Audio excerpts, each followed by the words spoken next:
Bismillahir-Rahmanir-Rahim.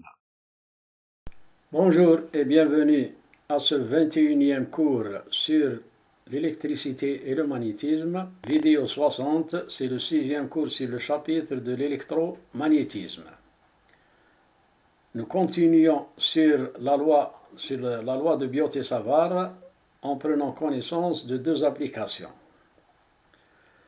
Deuxième application donc, c'est le champ d'induction magnétique produit par un courant circulaire.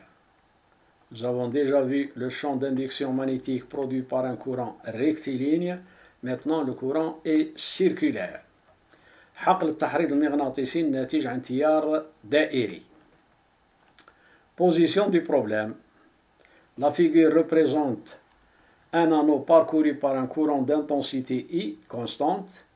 On se propose donc de trouver le champ d'induction magnétique sur l'axe OZ, tout au long de cet axe, de l'anneau. Discussion, on va discuter les trois cas au centre de l'anneau de rayon très petit, et troisième possibilité, c'est le cas d'une bobine plate. Le rayon de cet anneau est R, résonnant. On choisit sur l'anneau une longueur élémentaire dl, que voici. Puis on calcule le champ magnétique élémentaire dB, produit au point P par cet élément du conducteur. On a UR qui est le vecteur unitaire du vecteur position R pour le point P, et voilà dB. Donc cet élément du conducteur, traversé par le courant I, va produire en ce point P un champ magnétique élémentaire dB. Afin d'obtenir le champ total, on doit intégrer comme d'habitude et on applique d'abord la loi de Biot-Savart. On la connaît. R c'est égal à R UR, donc UR égale R vecteur sur R, d'où dB peut s'écrire aussi sous cette forme, sans le UR, mu0 U sur 4pi dl fois R vecteur sur le cube du module de R. Donc dB, c'est égal à cette expression-là, dl fois R. Là, c'est un produit vectoriel. Ne l'oubliez pas. Quelles sont les composantes de dl et quelles sont les composantes de R pour pouvoir calculer le produit vectoriel. D'après la figure A, on a les angles alpha et θ ont des côtés perpendiculaires, c'est-à-dire DY est perpendiculaire à OX et DL est perpendiculaire à R, parce que DL est porté par la tangente et on sait que dans un cercle, le rayon est toujours perpendiculaire à la tangente. Autrement dit, alpha égale θ. DL, toujours d'après cette figure, on décompose dl en deux composantes, dyj et dxi. Or, pourquoi dxi est affecté du signe moins? Parce qu'il est de sens contraire à l'axe des x. Dans ce triangle-là, vous avez sinus θ est égal à dx sur dl. Donc, je remplace dx par dl sinus θ. Et ici, on a cosinus θ, c'est le côté adjacent dy sur l'hypoténuse. Donc, dyj, c'est égal à dl cosinus θ, j.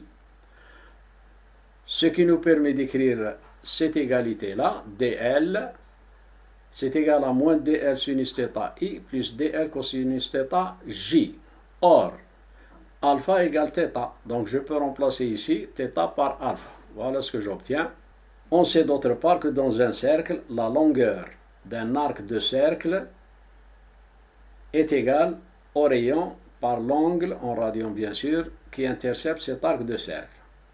Or ici, l'arc de cercle est confondu avec le segment, puisque ce segment-là est infiniment petit. Il est intercepté par cet angle infiniment petit. Donc la longueur de cet arc de cercle, c'est-à-dire la longueur de ce segment, est égale à R d alpha. Remplaçons dl ici, dans cette expression, dans le deuxième membre de cette équation par R d alpha, on obtient dl égale moins R sinus alpha d alpha I plus R cosinus alpha d alpha J. Ce qui nous permet d'écrire les composantes de dl sont moins dx plus dy pour z c'est 0 en fonction de alpha, dl égale moins R sinus alpha d alpha et R cosinus alpha d alpha. Pour z c'est 0. Maintenant, d'après la figure C, le rayon de position pour le point P, il a trois composantes. Moins xi, moins yj et plus bk. Commençons par bk, ce vecteur-là. xi, c'est ce vecteur, mais il est affecté du signe moins, parce qu'il est de sens contraire à x. La même chose pour ce vecteur-là, moins yj, il est de sens contraire à y.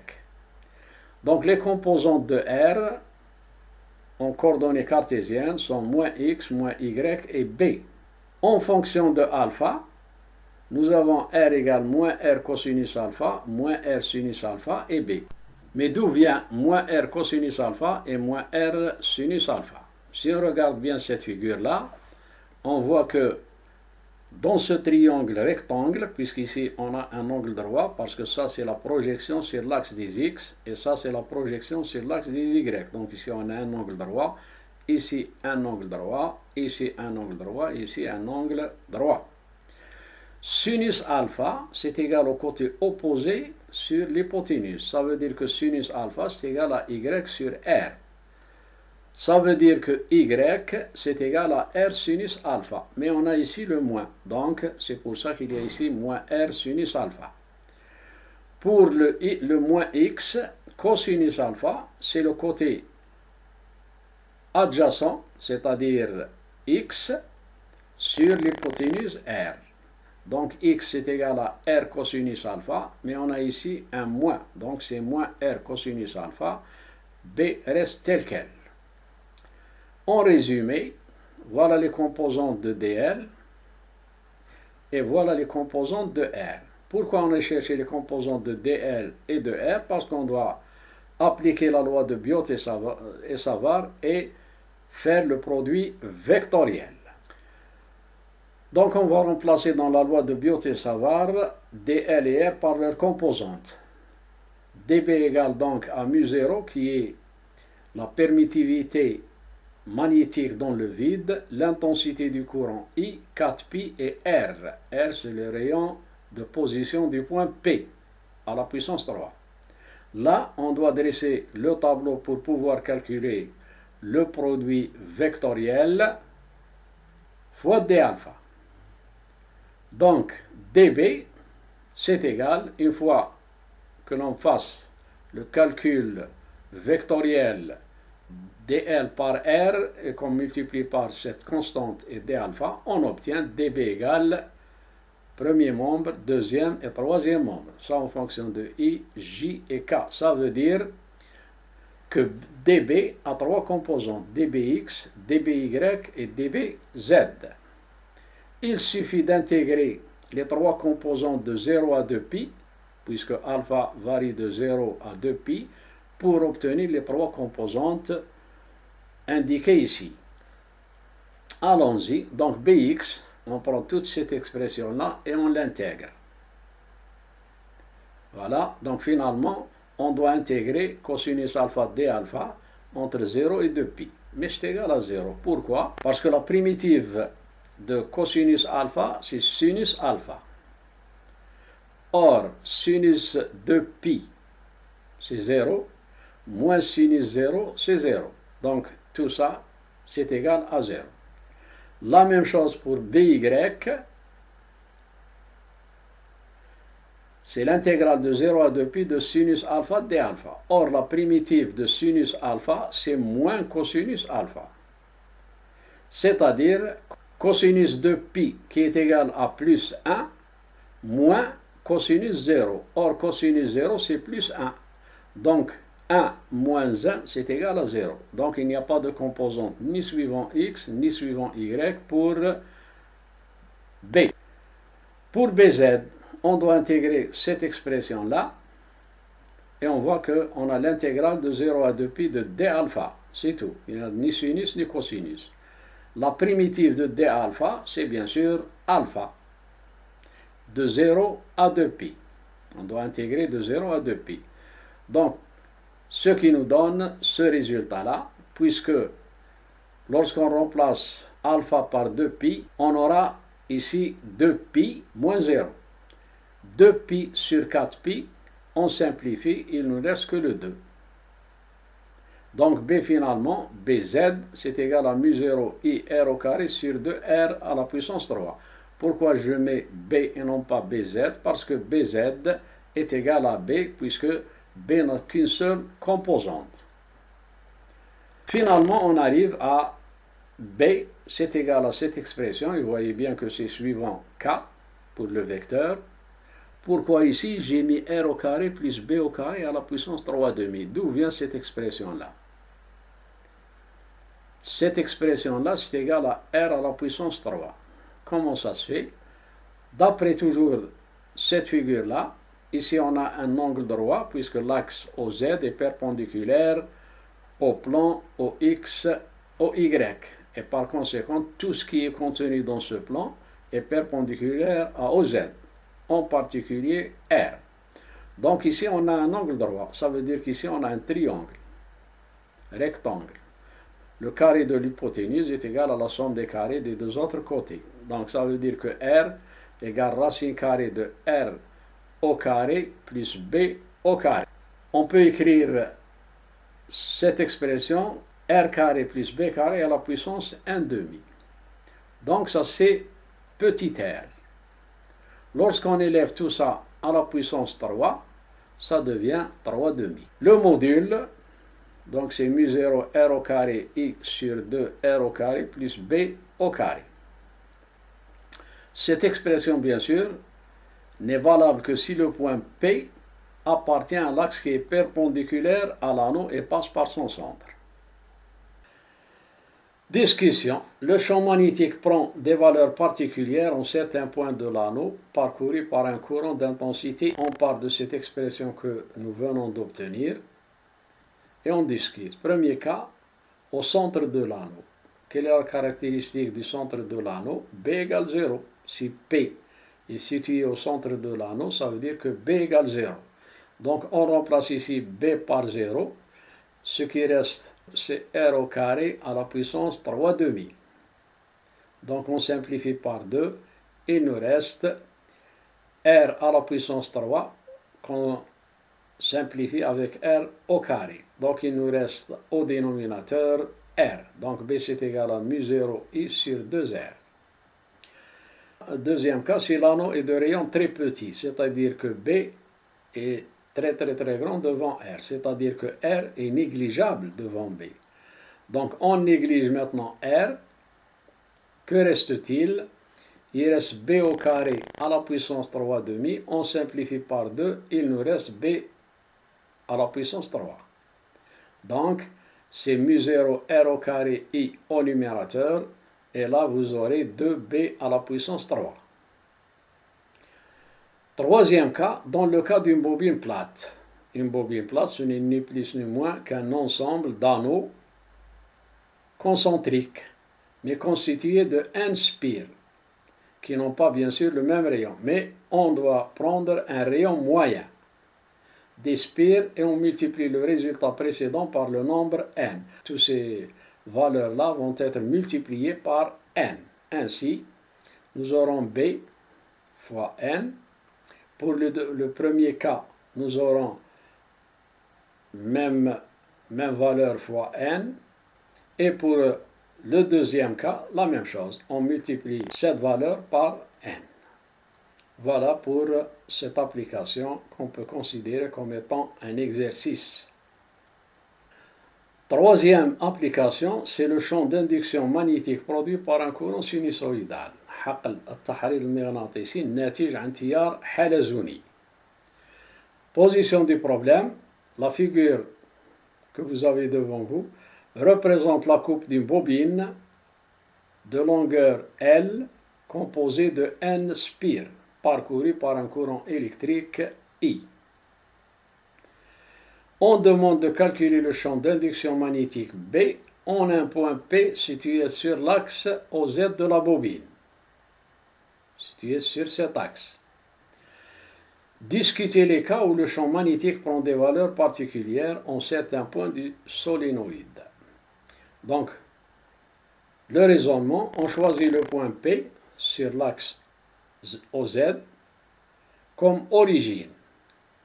Et on considère la longueur élémentaire DZ de la bobine et qui contient en réalité un nombre de spires égal à, on fait la règle de 3, puisque les spires ici sont jointives. Donc dans cette longueur-là, il y a plusieurs spires. Quel est leur nombre? On sait que pour la longueur L, il y a N spires. Pour une longueur DZ, il y a combien? Petit n. Donc petit n, c'est égal à grand N sur L fois DZ. C'est une règle de 3 très simple. Donc réfléchissez bien à ça. En utilisant le résultat du champ magnétique produit par le courant circulaire, une seule spire, c'est-à-dire ce qu'on a déjà obtenu pour le champ d'induction magnétique pour l'anneau. Donc on a cette expression-là. Ça c'est pour une seule spire. Pour n spires, nous avons dB égale 0, 0, et ici on a dBz. C'est la même chose que pour l'anneau, sauf que maintenant on a plusieurs spires.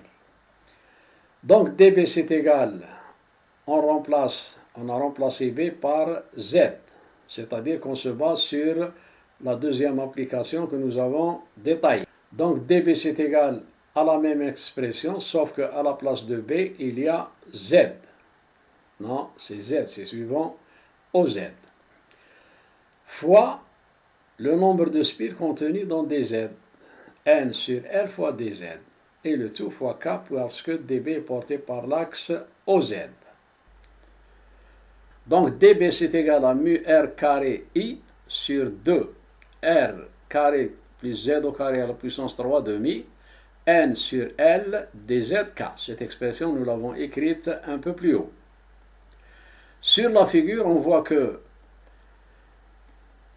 Z c'est égal à R cotangente alpha. Comment ça se fait? On a ce triangle qui est rectangle, ce segment-là est égal à R, le rayon du solénoïde, donc cotangente alpha, c'est le côté adjacent sur le côté opposé, ce qui nous permet d'écrire Z égale R cotangente alpha, أو ظل التمام alpha. dZ donc c'est égal, en remplaçant bien sûr dZ par son expression qu'on a trouvée tout à l'heure. Maintenant, on doit dériver Z par rapport à alpha. Donc, on doit écrire dZ sur d alpha, la dérivée de Z par rapport à alpha. C'est égal à R qui est une constante. Quelle est la dérivée de cotangente alpha? Là, il faut connaître les règles de dérivation des fonctions trigonométriques. La dérivée de cotangente alpha, c'est moins 1 sur sinus carré alpha. dZ sur d alpha c'est égal à moins R fois 1 sur sinus carré alpha. Donc dZ, la différentielle de Z, c'est égal à moins R 1 sur sinus au carré alpha d alpha. R carré plus Z au carré, c'est égal à R au carré.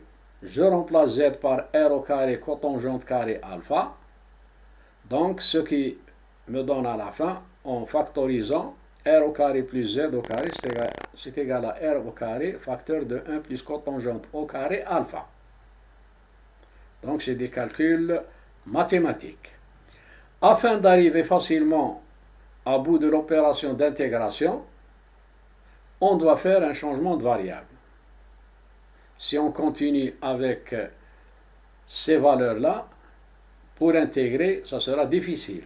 Donc on va faire un changement de variable. On doit connaître, d'après les transformations trigonométriques que vous devez connaître et avoir sous la main dans un tableau, 1 plus cotangente carré alpha, c'est égal à 1 sur sinus carré alpha. Ce qui me permet de remplacer ça par 1 sur sinus carré alpha. Donc R au carré plus Z au carré, c'est égal à R carré 1 sur sinus au carré alpha. Par substitution, c'est-à-dire par remplacement dans l'expression de dB, on trouve dB égale mu0 R carré I sur 2 N sur L sans changement avec le K, puisque K est constant. Donc, je remplace R au carré plus Z au carré par 1 sur sinus au carré alpha, ici. Et je remplace dZ par R sur sinus au carré alpha d alpha. Je ne peux pas simplifier directement sinus carré alpha par sinus carré alpha, parce qu'ici c'est à la puissance 3,5, et ici c'est à la puissance 1. Donc, faites vos calculs, vous devez aboutir à cette expression, si je ne me trompe pas. dB est égal à moins, le moins provient d'ici, mu0 sur 2 fois I fois N sur L fois K, sinus alpha d alpha. Donc il ne reste de ces sinus au numérateur et au dénominateur que sinus alpha au numérateur, et bien sûr d alpha. Maintenant je peux obtenir B. Pour cela, il suffit d'intégrer cette équation-là. Et bien sûr, de alpha égale 1, du bord du solénoïde jusqu'à l'autre bord. C'est-à-dire, alpha 1 et alpha 2 sont les extrêmes. Donc, allons-y à l'intégrale. Donc, je fais sortir toutes les constantes. L'intégrale de alpha 1 jusqu'à alpha 2 de moins sinus alpha d alpha. Or, la primitive de moins sinus alpha, c'est plus cosinus alpha. Donc, plus cosinus alpha de alpha 1 jusqu'à alpha 2. Voilà l'expression finale pour le vecteur. Voilà la constante avec K. Et j'ai ici cosinus alpha 2 moins cosinus alpha 1. Le module de cette induction magnétique est celle-là. Donc, les calculs sont clairs. C'est des calculs purement mathématiques. Arrivons maintenant à la discussion. Le champ magnétique prend des valeurs particulières en certains points du solénoïde parcouru par un courant d'intensité I. Donc, partons de cette expression que nous venons d'obtenir. On va discuter. Premier cas, le point O se trouve au centre d'une bobine très longue, telle que alpha 1 tend vers pi et alpha 2 tend vers 0. Donc on aura, si je remplace ici cosinus alpha 2 par 0, donc c'est 1, moins cosinus pi. Cosinus pi c'est moins 1. Moins 1 avec le moins que nous avons ici, donc c'est plus. 1 plus 1 c'est 2, et on simplifie par 2, voilà ce qu'on obtient. Le vecteur et le module. Deuxième cas, le point M se situe sur l'axe OZ, toujours, et au bord de la bobine. Donc dans ce cas, alpha 1 égale pi sur 2, ou tend vers pi sur 2, et alpha 2 tend vers 0. Donc B, vecteur, c'est égal à cette constante-là. Cosinus alpha 2, c'est cosinus 0, donc c'est 1, moins cosinus alpha 1 c'est pi sur 2, c'est-à-dire 0. Donc il ne reste que le 1, donc on obtient l'expression B égale mu0 ni sur 2L fois K, le module mu0 ni sur 2L. Donc en résumé, nous venons de terminer les trois applications que nous sommes proposées, c'est-à-dire le champ magnétique créé par un courant rectiligne, ensuite circulaire, et bien sûr le cas d'un solénoïde. C'est ainsi que se termine ce cours. Je vous donne rendez-vous au prochain cours, qui sera le 22e cours sur l'électricité et le magnétisme, c'est-à-dire vidéo 61, le 7e cours sur le chapitre de l'électromagnétisme. Qu'est-ce que nous étudierons dans ce prochain cours? Le dipôle magnétique, le moment magnétique, avec un exercice résolu. Donc, travaillez bien et bonne chance. Et n'oubliez pas, bien sûr, de vous abonner à cette chaîne si ces cours vous intéressent. Wassalamu alaikum.